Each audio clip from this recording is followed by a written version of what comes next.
Fire away. It seems pretty spirited out there. A lot of talking back and forth. What does it feel like for you? No, it's I think as the years go on, you start playing against the same guys over and over again. It's kind of that competitive trash talk. I mean, going up against guys like Drew and Nick, and then some of the DBs. I mean, you talk trash in the locker room, but you love on each other too. So we're always competing, and then at the end, we're talking about it and trying to find ways to make each other better. And I have to give away some of my secrets about stuff that I know about them, and they do a little bit the same. Patrick, maybe this is related, but what did you learn about this point of the season last year that was beneficial to kind of, erase what you had done the year before and then really turn the focus to the next year? I mean, every year you have to do that. I think just as I've gotten older and as I've learned more and more, I just try to find different ways to tweak certain stuff and trying to push the envelope even more. And I think y'all saw today we try to throw a few more deep passes, get back to the deep game and stuff like that. I think we've done a great job mastering the intermediate short stuff, but we want to get back to having that part of the offense as well. And so coach is really pushing us to push it down the field, and it's hard to do against our defense, but we're trying to make it happen. What did you see from Hollywood Brown, especially on that back end zone grab? Yeah, I mean, I've seen it the entire offseason from working in Texas till here, and I remember the first day I told guys like Drew, and I was like, hey, like he's gonna try. He tracks him down the field well, and he can really go. And I think y'all saw it today. I mean, I'm giving him chances downfield. He's making the plays happen, and the more plays he makes, the more we'll continue to give him those chances. It's a good addition to our offense. Patrick, as a young black man who is financially stable, obviously, with your contract and stuff, what advice or what conversations are you having with Rashee Rice to where we know about the car accident incident? I'm pretty sure you had a conversation with him after that. But then to find yourself in the situation that he had in the club at 1:30 in the morning, what kind of conversations are you all having with him so he kind of avoids putting himself in situations like that in the future? Yeah, I think it's not just me. I think it's just trying to do whatever we can to teach him how to learn from his mistakes. I mean, obviously, that was a big mistake, but you have to learn from it, make sure it doesn't happen again, and try to do whatever you can to be the best person you can be in society, not only for yourself but for the people around you. And I think he is doing that. But right now, we're just going to keep trying to do whatever we can to get him on the right path so that he can be a great football player, obviously, but we want him to be a great person, too. Patrick, you've been so good about eliminating distractions in the past, but with this offseason, how have you just been kind of telling the team and everybody else, along with yourself, just make sure that you guys focus on football when you're here and try not to make any mistakes going into it because it impacts all of us? Yeah, I think guys know. At the same time, I think when you get in the locker room, it's kind of that safe space where everybody can be themselves, and we can worry about football and each other's families and everything like that. And so it's always good to have people here, have people in Kansas City practicing, like you said, competing, and then it's just about being smart as we can when we're not in the building. And I think the guys understand. We have to step up as a team and an organization in that way, but we have to go out there and prove that in order for other people to believe that as well. Patrick, Harrison's comments made at the commencement speech made a lot of waves. What was your reaction to just hearing what he said there?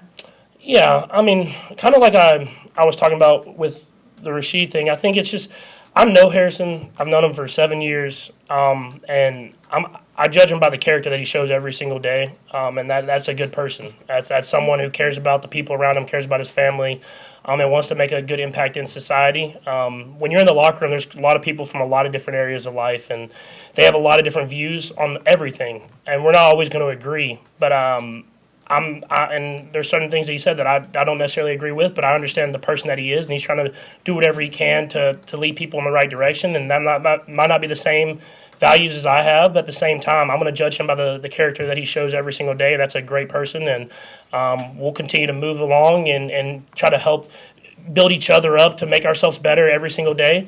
But at the end of the day, we're going to come together as a team, and I think that'll help out as well as eliminating those distractions outside the building as well. Patrick, I have to ask, what did you disagree most with what he said?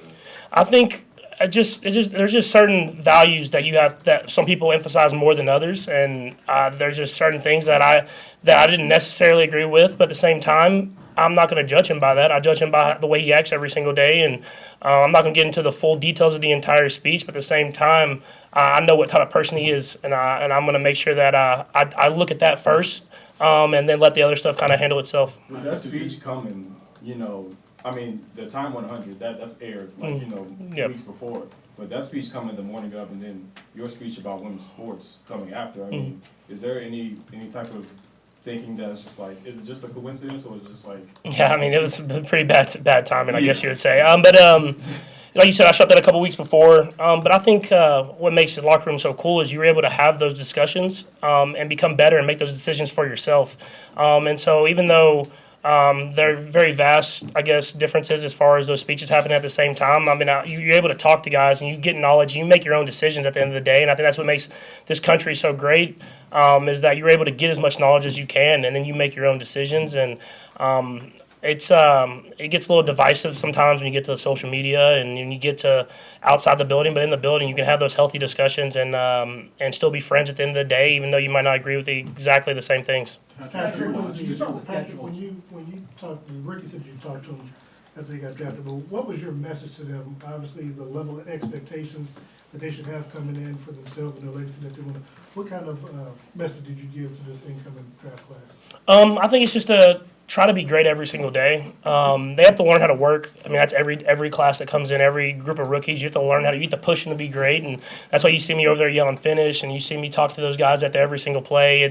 We know that those guys we're going to keep us going and keep this thing going, and we're looking obviously at this year, but in future years as well. And so we want to make sure that we push them to be great every single day. And so having those guys in, a lot of talented guys that have displayed a lot of talent so far. But they got to continue to be great because they have to be good fast. It's not like we're waiting for them to develop to be a great player. We want to be great the first day they step on the football field, and I think our coaches and the players around really push guys to be great every single day. So we have 1:30 meetings. Let's go to Sam. We'll go across the room. Go to Sam. Did you watch his whole speech, or did you just see the clips on social media? I've seen a good amount of it. So I've seen the clips on social media. I think they're a little bit taken out of context in a little bit, but at the same time, it's whenever you say something, it's going to be clipped out and be on social media. So you have to take responsibility for that. He went out there and he thought it through, did his own speech, and that's his views. And I think it's at the end of the day, it's about us taking the man and his values and everything that he does every single day, and then judging him by that, not by one moment or one speech. Karen? What's your initial reaction to the schedule and then that tight log jam at the end where it seems like you have 3 games in 11 days? How do you prepare for that? I feel like our schedule has gotten crazier and crazier every single year, and so it's just about preparing for the week ahead of you. We know that we're going to have a lot of primetime games. We've built up the equity to be able to be in those games, and so now it's about how can we find a way to be better than we were last year at the end of the season, and so learn from our mistakes from last year, try to motivate ourselves to get ourselves healthier faster, and then go out there and win those games because there's a lot of great football teams we play at the end there. Do you have one circled at all?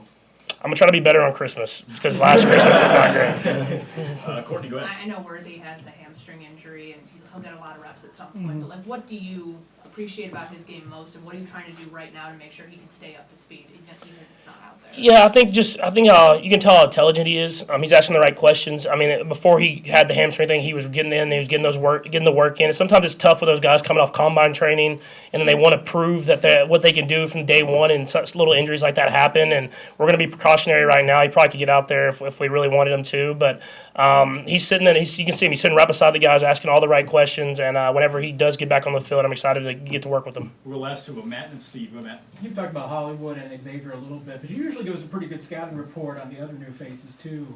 What do you kind of for first impressions, being guys like Jared and even a guy like Nico that's back from last year? Yeah, no, I mean, I think y'all saw Wiley. I mean, the more he gets down the field, he can really make those tough contested catches. I want him to play even more physical. I know it's kind of hard in OTAs. You can't really bump and do stuff like that, but I think he can make those tough contested catches kind of in the middle of the field, and he's faster than people think he is. And so he played good. Nico's done a really great job being back. He was at the whole time we were in Texas getting the work in. Even guys like, watching the defensive guys like 21 Hicks play, he's a big dude, and he's going to get better and better. And you can see it early. He has the physical ability. It's about putting together Spags' defense, which is you have Spags' defense and Coach Reed's offense, which is hard for those young guys to learn.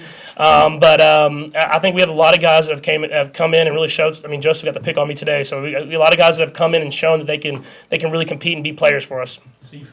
You have a pretty diverse portfolio, man. How do you find the time in the off season? Is there someone you go to? I see you sport coffee. Yeah. One, who do you talk to about just your business ventures, and then why sport coffee? Yeah, I always do stuff that I believe in. And the sports coffee thing the sport coffee thing happened real naturally. Where I love coffee, I drink it a lot, but I don't like to put sugar in it. I don't like to put all the added stuff in there. So I wanted to find a healthier version so I can help my body not have that dad bod. And so the biggest thing is just doing stuff that you really invest in. I did this from a very early part of it. I got to sample it and trying to give my tweaks, and so stuff like that. And I've partnered with people that I believe in, and some have worked, some haven't worked. But I think if you have the passion and the belief, then you can make stuff happen, and that's who I look to invest in. Okay, thanks, Patrick. Thank you, Fred.